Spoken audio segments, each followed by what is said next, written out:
Greetings and salutations, fans and family, friends and neighbors, lovers and losers of all kinds.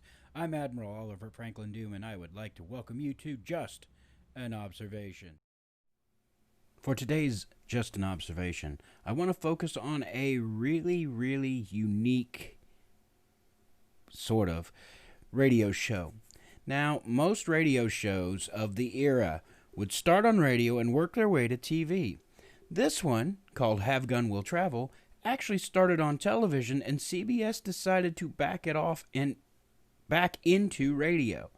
Now, it stayed on the air on TV for 6 years, I believe, and was only on the air on radio for 1, maybe 2.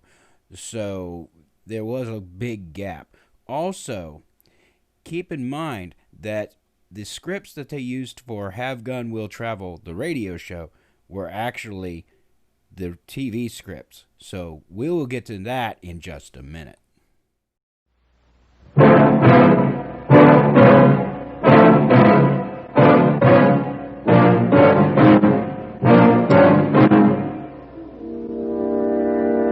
There's something loose on that mountaintop that's bigger than any man I've ever seen, and stronger.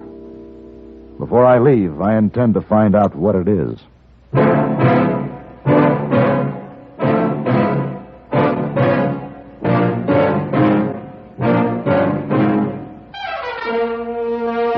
Have Gun Will Travel.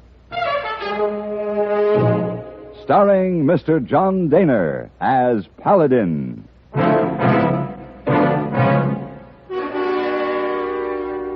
San Francisco, 1875. The Carlton Hotel, headquarters of a man called Paladin. And thus began the episode that we're going to focus on today, The Monster on Moon Ridge. And unlike other episodes of Just an Observation, I'm going to play the closing credits right now so you can understand why we're focusing on this particular episode.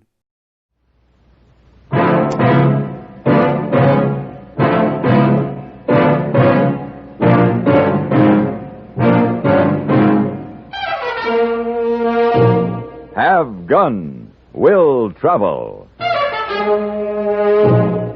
Created by Herb Meadow and Sam Rolfe, is produced and directed by Norman MacDonald and stars John Dehner as Paladin, with Ben Wright as Hayboy. Tonight's story was written by Eugene Roddenberry and adapted for radio by John Dawson. Featured in the cast were Lawrence Dobkin, Virginia Christine, Jess Kirkpatrick, and Gene Bates. Remember when I said that the Have Gun Will Travel was a direct port from the television script to the radio script? Well, that has a bearing here because, yes, you heard it right. This episode was written by Gene Roddenberry of Star Trek fame. As a matter of fact, a fact that I didn't know until researching this particular episode is that Gene Roddenberry has more writing credits for Have Gun Will Travel than he does for Star Trek, and he created Star Trek. It was after dark, and the sky was heavily overcast when I pulled up in front of the sheriff's office in Bowtown.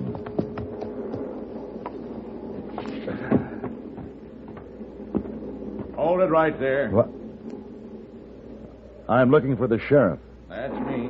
Who are you? My name is Paladin.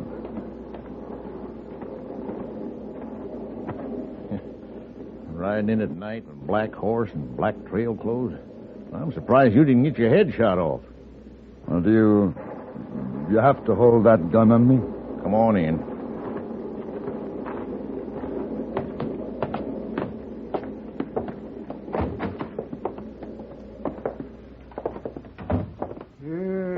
Who's he, Dan? He's a hobgoblin, ain't you heard? Oh, you're very smart. This is Jake Kelly, Mr. Paladin.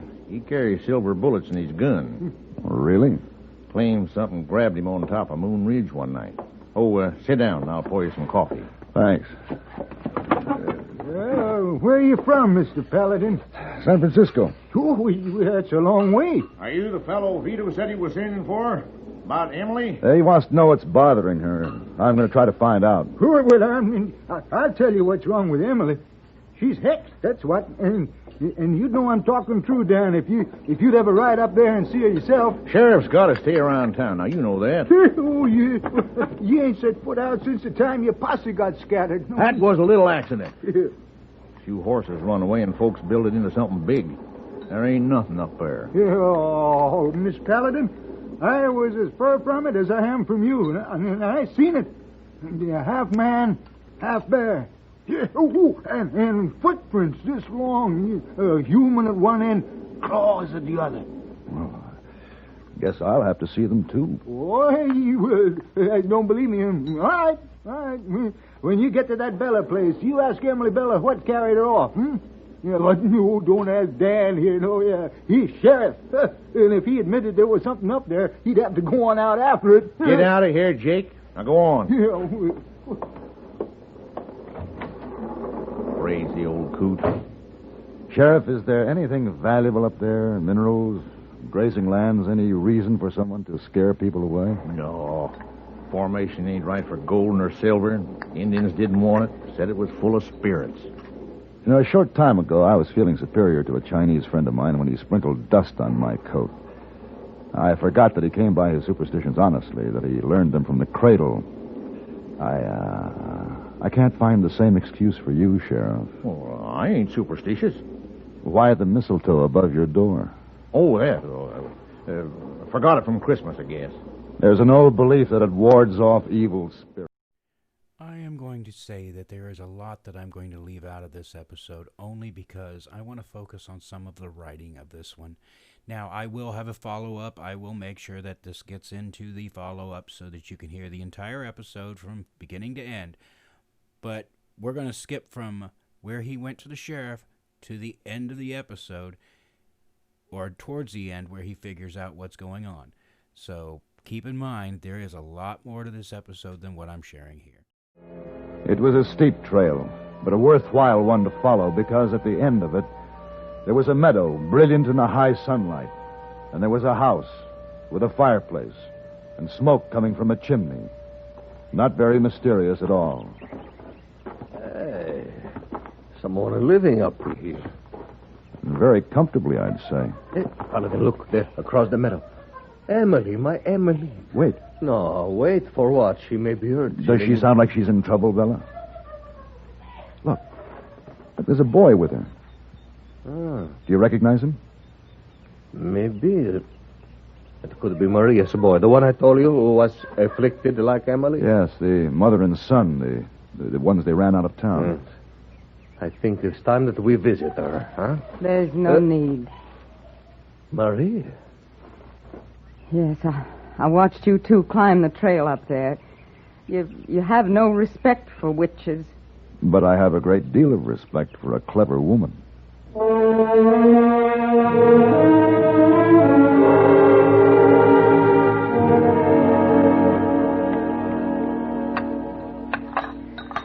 So, where else could I take my son?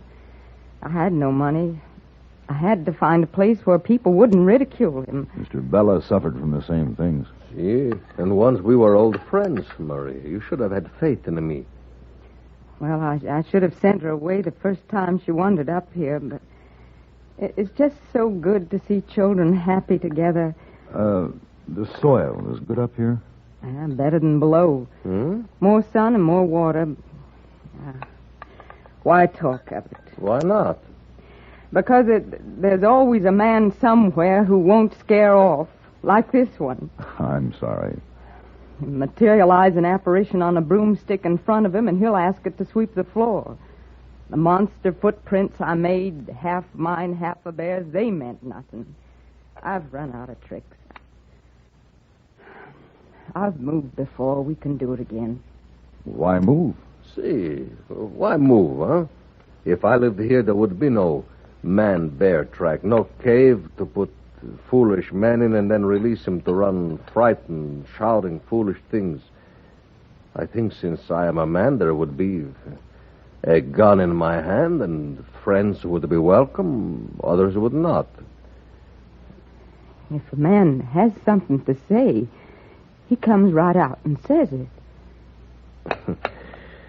Yes, well, Maria, I think Perhaps I like your land. And I think I'll be going. I'll expect $200 to be placed in my San Francisco account, Mr. Bella. And I suspect that you got more than you bargained for.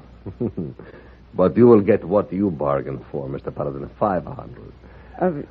You have to ride through town, I suppose, and talk to the sheriff? No. Ignorant and prejudiced people like to be deceived, and they deserve it when they are. Why confuse them with the truth? And that was our brief overview of Have Gun Will Travel, the radio show starring John Dehner.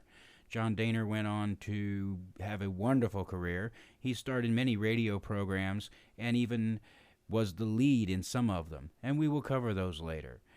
But this one was written by Eugene Roddenberry, which was the major focus of this. And like I said, we will be broadcasting the entire episode in a great Old-Time Radio Greats follow-up, which you will see later.